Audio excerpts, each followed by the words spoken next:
What is happening, everybody? Greg Ehrnberg here from Stochastic.com, and I'm going to be breaking down Sorare, but a little bit different than we normally do because usually we're breaking down some of these slates right before a new slate is about to lock, and we go over some of our favorite plays.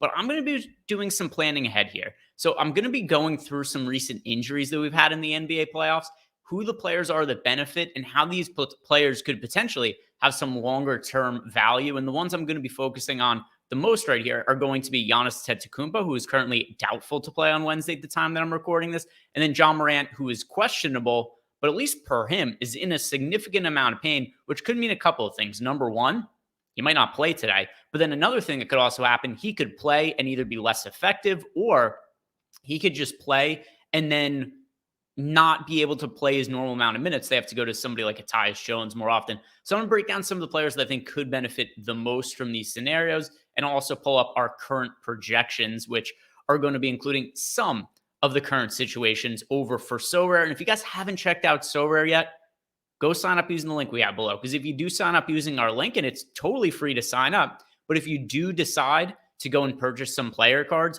the first 5 limited card players you purchase, you're going to get a 6th one totally for free if you sign up using our link. So check that out because it's just a free little add-on to take advantage of if you haven't signed up at Sorare yet.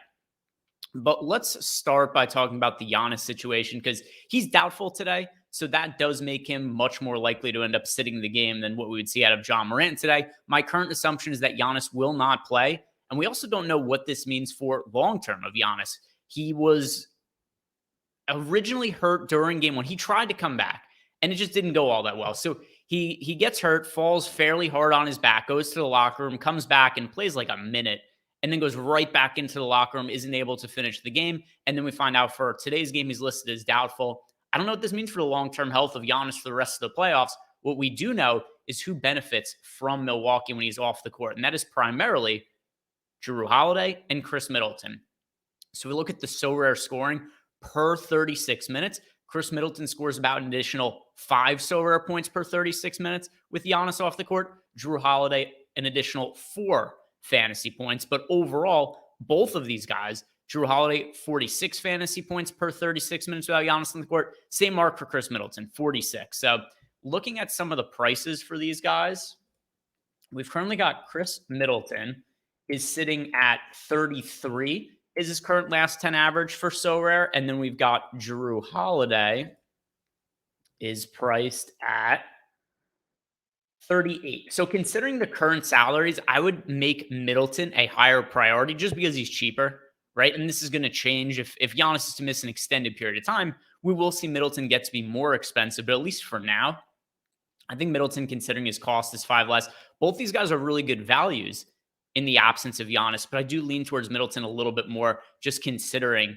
the last 10-day average being lower. And then something else to consider here as well is Bobby Portis. So we've got Bobby Portis is likely to move into the starting lineup, and his price point is actually already up to 32 right now. There's a little bit of value in that if he sticks in the starting lineup, but keep in mind this. We've got Bobby Portis at 32. Middleton's at 33 as his last 10 average. Then we've got Jrue Holiday at 38.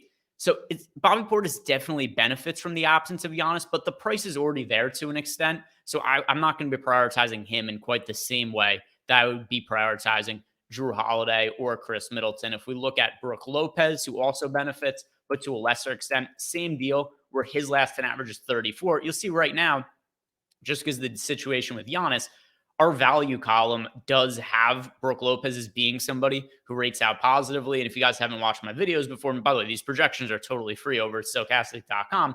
We've got our projection. That's how many fantasy points we have a player projected for in the upcoming slate. The last 10 average, it's the equivalent of their salary, which is just what they've averaged in the last 10 games. Then the value, it's just going to tell us which players are most valuable. It's the differential between the projection and that salary. So overall, my fallout from the Bucks here is if Giannis is going to miss extended period of time, Middleton is the best player to go purchase cards of. But also, consider on the other side of the game with the Miami Heat, they're already up 1-0 in the series.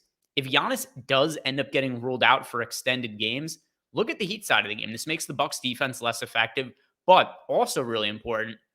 If Giannis doesn't play, the Heat are already up 1-0 in the series. The Heat might win the series outright. And then you could get players who maybe people are trying to dump, like a Jimmy Butler or Bam Adebayo, because a lot of people might be assuming they're not going to beat the Bucks in the first round and they don't want to hold on to the cards. Well, if there's no Giannis, definitely the Heat are more live to win that series.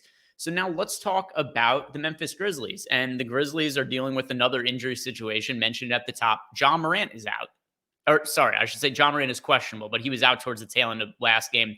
Landed fairly hard on his hand and was in a ton of pain. Was holding his arm and yelling going into the locker room. And then afterwards, press conference, he was asked about how much pain he was in the hand on a scale of 1 to 10. He said it was a 10. He said he was in a enormous amount of discomfort. So with that in mind, I've got some of the numbers here. Same sort of situation with the Milwaukee Bucks. The player who benefits the most, though, Jaren Jackson Jr. I know his last 10 average is 43, but he actually scores 52 fantasy points per 36 minutes when he plays minutes without Ja Morant. And the minutes are always a little bit difficult for Jaren Jackson Jr. because he gets into foul trouble so frequently. But if he's able to avoid foul trouble, I think he plays all the minutes he could handle in a game where Ja Morant might be out, because the Grizzlies down 1-0 in the series. They've lost home court advantage. They cannot afford to lose tonight's game.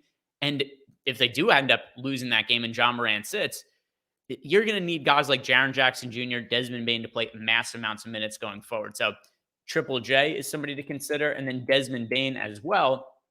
Bane's last 10 average is 38, and he scores 43 fantasy points per 36 minutes when you take Ja Morant off the court. And Desmond Bane is somebody who I feel pretty confident could log 40-plus minutes in a matchup against the Lakers. He doesn't have the same foul trouble issues that Jaren Jackson Jr. gets into. They need that primary ball handler to have the ball in their hands, to be able to score, to be able to create offense for our teammates. So Desmond Bane be somebody else that stands out if Morant misses extended period of time, as well as Tyus Jones. So Tyus Jones, he was somebody who for, I don't know, 2-3 weeks was every single slate projecting as the number one so rare value for us.